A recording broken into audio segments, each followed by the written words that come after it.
In simple terms, the global economy is moving into recession. If you look at the details that make up America's GDP, they're all weakening. And that includes employment. By the end of this year, early next year, the world will be in recession, or most of it. Certainly America, Europe, parts of Asia. China is very flatlined. For China, we don't use real GDP numbers because we know that they are altered to fit the leadership's pattern.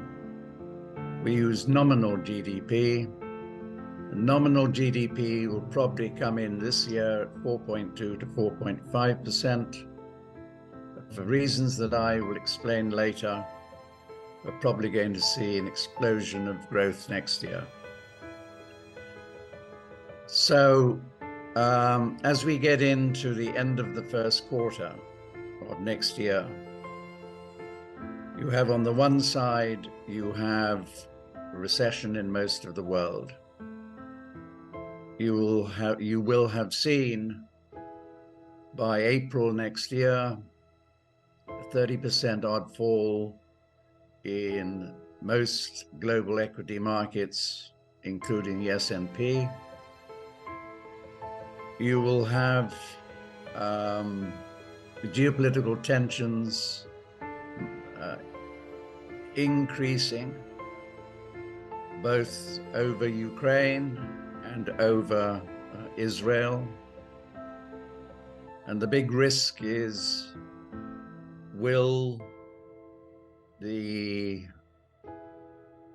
war over Israel explode to other countries in the Middle East this year, or will the parties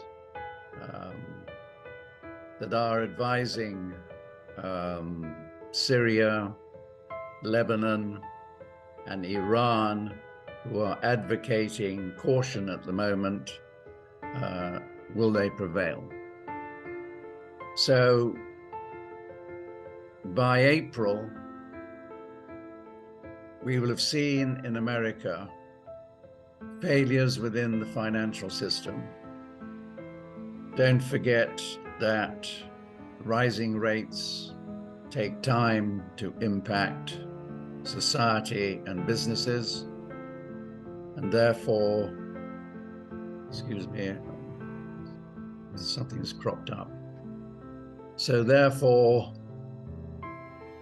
the real damage lies ahead of us, not behind us. So by April next year, the Fed will be forced, both for recessionary reasons, failures within the financial system, problems within the USTS market, and the growing impact on sentiment and physical business of the wars over Ukraine and Israel. So what happens in the second quarter is that 10-year treasuries, which will probably peak in the first quarter at 5.7, the Fed is forced to drop rates, turn the credit taps full on, so that we will see 10-year treasuries falling probably towards the 3% level, signifying all the symptoms that I've just spoken about. And then what happens? The dollar starts falling, inflation starts picking up, food prices soar because of weather patterns, particularly the Glesberg 89-year cycle. Oil prices start screaming upwards because of disruptions to supplies. Talk about that later. So as we get into the second half of next year, the inflation psychology really kicks in, which means also that 10-year treasuries start rising again. The dollar is falling rapidly. In fact, the dollar index first rises to 109 by the end of this year, but probably by the end of next year, the dollar index is probably around 70 and finally drops to around 50. So the whole psychology of the market turns. For instance, take the S&P 500 as an example. It should bottom at around 3,000 in the first quarter of next year. But by the middle of 2025 or the end of 2024, it's probably doubling in value. Inflation psychology. The same happens to commodity prices, base metal prices. Copper, for instance, will probably bottom in the first half of next year at $6,000, $6,500. But again, like everything else, doubles in value. Right. So, of course, in that environment, bond markets hate what's going on. 10-year treasuries probably going to peak somewhere between 12 and 15%. Global inflation will be 10 to 13%. And then what happens? You've got interest rates at the long end of the curve at 12 to 16%. You have a highly over-leveraged global system, it crashes. And that ushers in 7 years of rolling recessions, which I actually call depression.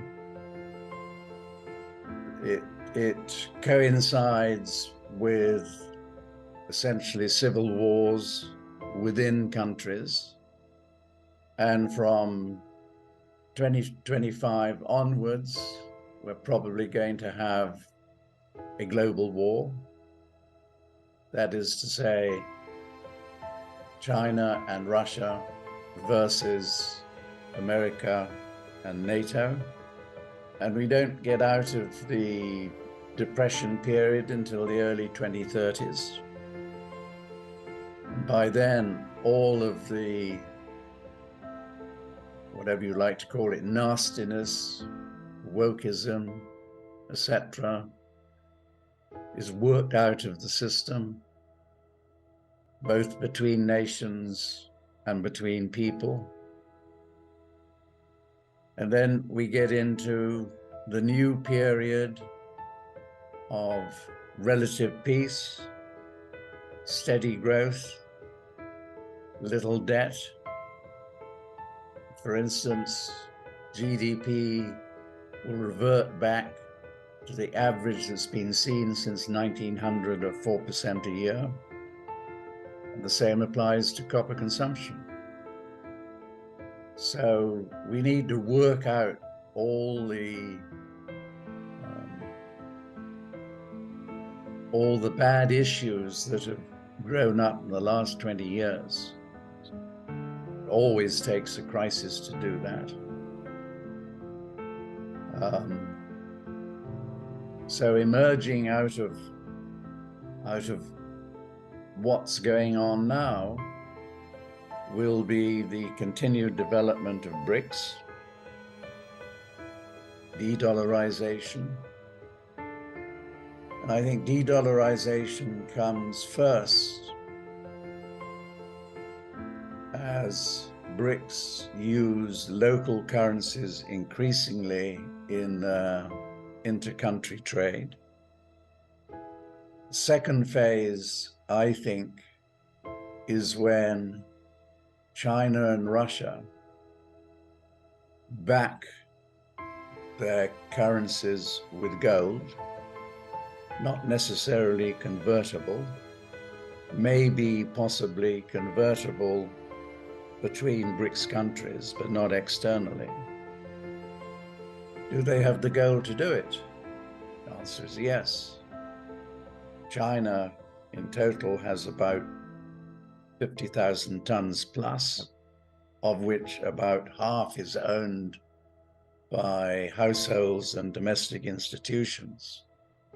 And very interestingly, only a month or so ago, a new law was passed that basically allows households and Chinese institutions to buy gold on a monthly stop order. So what the leadership will say, our currency is backed by gold by the population. And we know from friends of mine who actually, cutting a long story short, were invited down to the PLA headquarters and were shown into a warehouse. And there, stacked from floor to ceiling, were bars of gold. So the real gold in China is not owned by the PBOC, it's owned by the ministries and the people. And in Russia, Russia owns north of 12,000 tons. And the big owner, and I've forgotten the name, of the company that sits above the central bank, they own the bulk of the gold. And both countries' annual production is more than 3,000 tons, 300 tons a year. So yes, gold is coming back into the monetary system.